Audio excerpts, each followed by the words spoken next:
Angin memiriku pasang, ditujui tontonana, tersahuat akal lepas.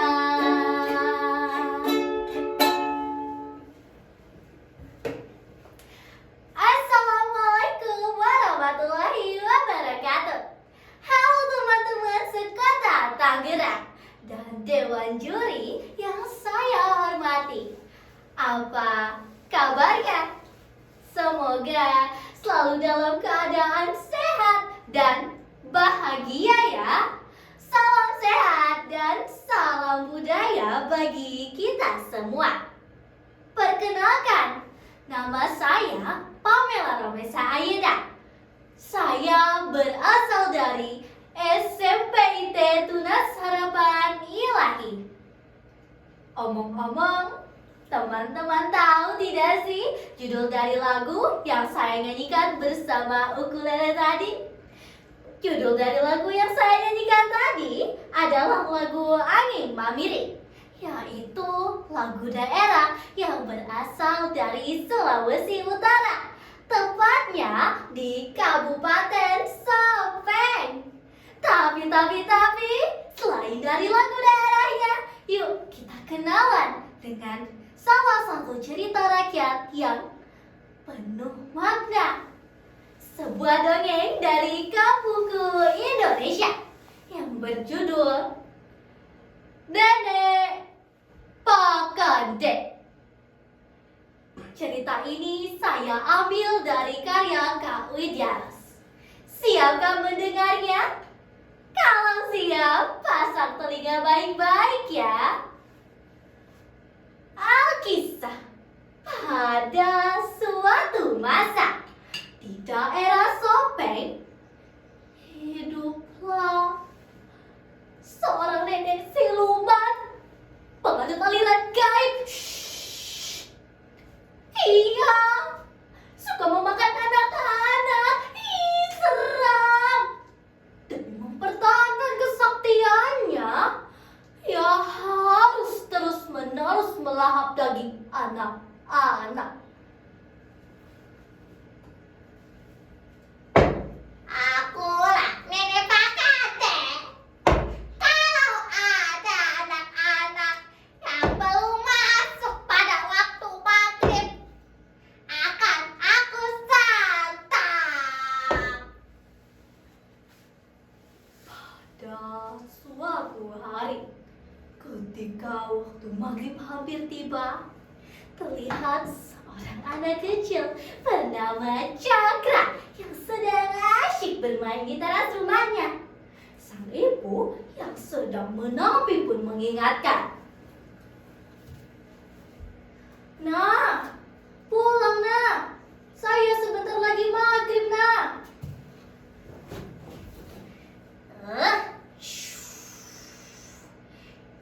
Cakra kan masih asyik bermain, Bu. Allahu Akbar, Allahu Akbar. Ketika azan maghrib berkumandang, sang ibu menyadari ada yang tak beres. Sang ibu tak mendengar lagi suara permainan Cakra. Dengan panik, sang ibu berjalan ke teras rumahnya, dan betapa terkejutnya ia saat menyadari bahwa Cakra sudah tidak ada lagi di situ. Dengan panik, sang ibu berlari ke sana kemari untuk mencari Cakra. Para warga pun membantu untuk mencari Cakra, bahkan sampai ke pelosok hutan. Hari demi hari berlalu, namun Cakra tetap tak ditemukan. Sejak saat itu, banyak kejadian anak kecil yang hilang, bahkan seorang bayi yang hilangnya pada waktu maghrib. Melihat hal tersebut, para warga pun semakin ketakutan. Akhirnya mereka memutuskan untuk ke seorang dukun tua mencari siapa dalangnya.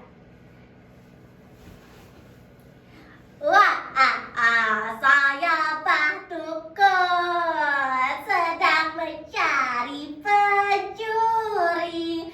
Wah,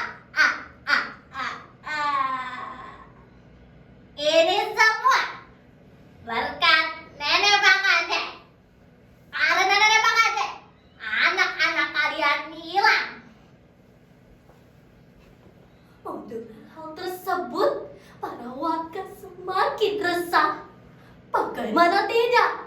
Konon katanya yang bisa mengalahkan nenek Pak Kade hanyalah raksasa Bengkung Pitur Parawo Ale. Akhirnya mereka pun memutuskan untuk bermusyawarah. Dia itu sakti mandraguna. Bagaimana bisa kita mengalahkannya? Kata kepala desa. Seorang pemuda yang terkenal dengan kecerdasannya pun bicara. Ialah Labedo. Aku punya ide, kata Labedo. Aku membutuhkan beberapa ekor pelut, kura-kura, sebongkah batu besar, seember sabun, dan kulit terbung yang kering, kata Labedo. Mendengar hal tersebut, tentu saja para warga tertawa. Hei Labedo, emangnya nenek Pak Kade anak-anak? Mana mungkin ia bisa dikalahkan oleh semua itu? Kata salah warga. Percayalah, ideku pasti berhasil, asal kita bekerja sama dengan baik, kata Labedo. Para warga pun mulai mengumpulkan benda dan hewan yang diminta oleh Labedo. Setelah terkumpul, Labedo menjelaskan rencananya. Para warga mulai terlihat percaya ide Labedo memang bagus. Pada malam berikutnya, bulan purnama bersinar terang. Seluruh warga mematikan lampu rumahnya. Cuma satu rumah yang masih menyala. Di sana diletakkan seorang bayi untuk memancing kedatangan nenek Pak Kade. Tentu saja bayi itu diawasi oleh para warga. Tak lama kemudian, nenek Pak Kade keluar dari tempatnya. Ia berjalan tergopoh-gopoh mencari anak-anak yang masih berkeliaran. Namun sayang, daerah Sopeng waktu itu terlihat sepi bagai tak berpenghuni. Tiba-tiba, nenek Pak Kade mencium bau seorang bayi. Tanpa ragu, ia mendekati rumah yang lampunya masih menyala. Di tempat persembunyiannya, Labedo menggunakan kulit rebung biar suaranya terdengar besar bagai suara raksasa. Nenek Pak Kade, aku raksasa Bengkung Pitur Parawo Ale. Kau jangan mendekati bayi itu, kata Labedo. Aku tak percaya kau raksasa itu, kata nenek Pak Kade. Segera saja Labedo menumpahkan ember berisi busa sabun. Nenek Pak Kade, lihatlah air liurku yang tumpah ruah ini. Kalau kau tak pergi juga, akan aku santap kau. Aku sedang lapar, kata Labedo.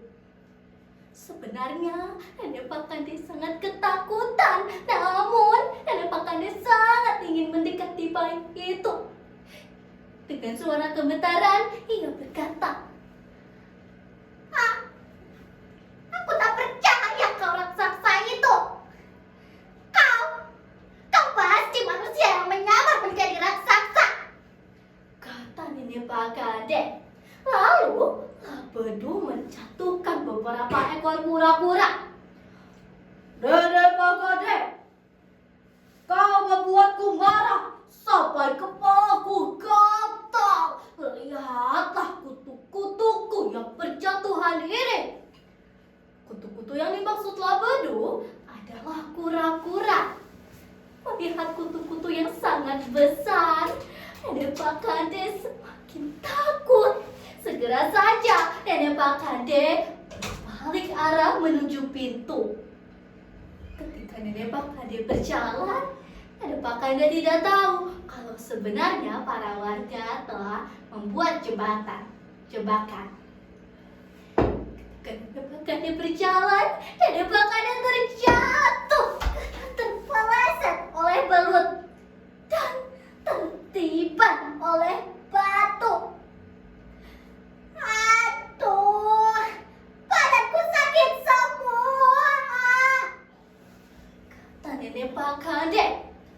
Pergilah dari tempat ini, Nenek Pak Kade. Katalah Bedu. Nenek Pak Kade pun terbang ke bulan. Sambil terbang, ia berkata, "Awas kau para manusia, nanti akan aku makan anak cucu kau." Oleh karena itu, para orang tua seringkali berkata, "Jangan pulang malam-malam, nanti dimakan Nenek Pak Kade." Ke pasar ketemu Pak Ayah, pulangnya ke Buah Batu. Sekian dari saya. Wassalamualaikum warahmatullahi wabarakatuh.